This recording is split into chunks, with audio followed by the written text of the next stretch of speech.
अस्सलाम वालेकुम, मैं हूं इंजीनियर असद मुगल। आज की इस वीडियो में हम बात करते हैं कि वो कौन से फैक्टर्स हैं, पॉइंट हैं जिनकी वजह से आपका फर्नीचर ख़राब हो जाता है, फफूंदी लग जाती है, दीमक का अटैक होता है या वैसे उसका कलर ख़राब हो जाता है। तो ये टोटल कोई 4 पॉइंट हैं। अगर आप इन चारों पॉइंट को अवॉइड करते हैं तो आपका फर्नीचर जो है वो काफ़ी देर तक बिल्कुल नए जैसा रहेगा। उसके ऊपर किसी तरह का दीमक का अटैक नहीं होगा, फफूंदी नहीं लगेगी और ना ही उसका कलर ख़राब होगा। तो सबसे पहले नंबर पे जो फर्नीचर को चीज़ डैमेज करती है वो है मॉइस्चर। मॉइस्चर से मुराद हवा में नमी है। जुलाई अगस्त में आपको पता है कि वैसे भी बरसात का ये सीज़न होता है, और अगर आपका फर्नीचर किसी बंद कमरे में पड़ा हुआ है जहाँ पे काफ़ी सारा मॉइस्चर है, हवा की क्रॉसिंग वहाँ पे नहीं होती, तो आपका फर्नीचर जो है वो जल्दी ख़राब हो जाएगा, फूल जाएगा। अगर प्लाईवुड का फर्नीचर है या अगर प्योर लकड़ी का भी फर्नीचर है तो उसके ऊपर फफूंदी वगैरह लग जाती है, उसका कलर ख़राब हो जाता है। तो आपने करना ये है कि ख़ास कर जो नमी वाला सीज़न है, जुलाई अगस्त का महीना है, उसमें आपने अपना जो कमरा है उसको ओपन रखना है, खिड़कियाँ दरवाजे उसको ओपन रखना है ताकि वहाँ पे हवा की क्रॉसिंग प्रॉपर तरीके से होती रहे और जितनी भी वहाँ पे नमी वगैरह या मॉइस्चर जमा होता है तो वो साथ साथ खुश्क होता रहे। और ख़ास कर आपने इस महीने में अपने फर्नीचर को खुश्क रखना है। इसके साथ ही आपने फर्नीचर की मज़ीद प्रोटेक्शन और ख़ूबसूरती के लिए हर सीज़न कैरोसिन ऑयल लेना है। उसके अंदर साफ़ कपड़ा भिगो के तो उस साफ़ कपड़े को आपने फर्नीचर पे ओवरऑल रब करना है, यानी कि एक लेयर आपने कैरोसिन की लगानी है। इससे आपका फर्नीचर नमी से भी महफूज रहेगा, फफूंदी वगैरह नहीं लगेगी, दीमक का अटैक भी नहीं होगा और ओवरऑल उसकी शाइनिंग में भी इजाफा होगा।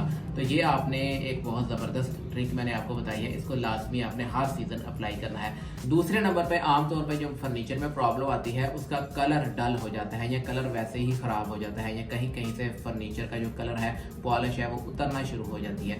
तो इसकी आमतौर पर जो मेन रीज़न है वो ये है कि अगर आपका फर्नीचर किसी ऐसी जगह पे पड़ा है जहाँ पे टेम्परेचर बहुत ज़्यादा है या डायरेक्ट उसके ऊपर धूप पड़ती है, खुले आसमान के नीचे पड़ा है, तो उसकी वजह से आपके फर्नीचर का कलर ख़राब हो जाता है, कलर डल हो जाता है या वैसे ही पॉलिश उतरना शुरू हो जाती है। तो कोशिश करें कि आप फर्नीचर को किसी ऐसी जगह रखें जहाँ टेम्परेचर कम हो या खास कर उसको धूप से बचा के रखें। तीसरे नंबर पे जो सबसे ज़्यादा चीज़ फर्नीचर को डैमेज करती है वो है दीमक का अटैक। अगर आपका फर्नीचर उसके साइड पे कोई पाउडर की तरह चीज़ गिरना शुरू हो गई है तो समझ जाए कि उसके ऊपर दीमक का अटैक हुआ है। दीमक जो है वो फर्नीचर की लकड़ी को खा के उसका बारीक सा बूरा बना के नीचे फेंक दी जाती है, जिससे आपका मुकम्मल तौर पे फर्नीचर बर्बाद हो जाता है, तबाह हो जाता है। तो जैसे ही आपको लगे कि आपका जो फर्नीचर है वो इस तरह उसके आसपास कोई बूरा वगैरह मौजूद है, बुरादा मौजूद है, या आपने फर्नीचर ऐसी जगह पे रखा हुआ है जिसके साथ दीवार पे दीमक मौजूद है, तो आपने फ़ौरन दीमक का इलाज करना है। फर्नीचर को दीमक से महफूज बनाने के लिए आपने देखना है कि दीमक जिस जगह पे लगी है या जिस जगह पे उसका अटैक हुआ है तो वहाँ पे वो एक टनल सी बनाएगी, अंदर सुराख मौजूद होंगे। तो आपने फ़ौरन सिरिंज में मिट्टी का तेल भर के तो उन सुराखों के अंदर आपने इंजेक्ट कर देना है, जिससे फ़ौरन दीमक का वहाँ पे खात्मा हो जाता है और जो दीमक है वो मज़ीद आगे नहीं बढ़ सकेगी। जितना उसने फर्नीचर ख़राब किया होगा वो तो रिकवर नहीं हो सकता, मगर आगे से वो फर्नीचर को मज़ीद ख़राब नहीं करेगी। और साथ ही आपने जिस दीवार के साथ आपका फर्नीचर मौजूद है वहाँ से हटा देना है और उस दीवार पे भी आपने दीमक का केमिकल ट्रीटमेंट करना है। उसके ऊपर मैं वीडियो बना चुका हूँ, आप यहाँ पे जाके वो वीडियो देख सकते हैं। चौथे नंबर पे आपने कभी भी अपने फर्नीचर को किसी टॉयलेट क्लीनर से, तेजाब से या ब्लीच वगैरह से साफ़ नहीं करना। इससे आपके फर्नीचर का कलर ख़राब हो जाता है, डल हो जाता है और फर्नीचर की लकड़ी को भी काफ़ी ज़्यादा नुकसान पहुंचता है।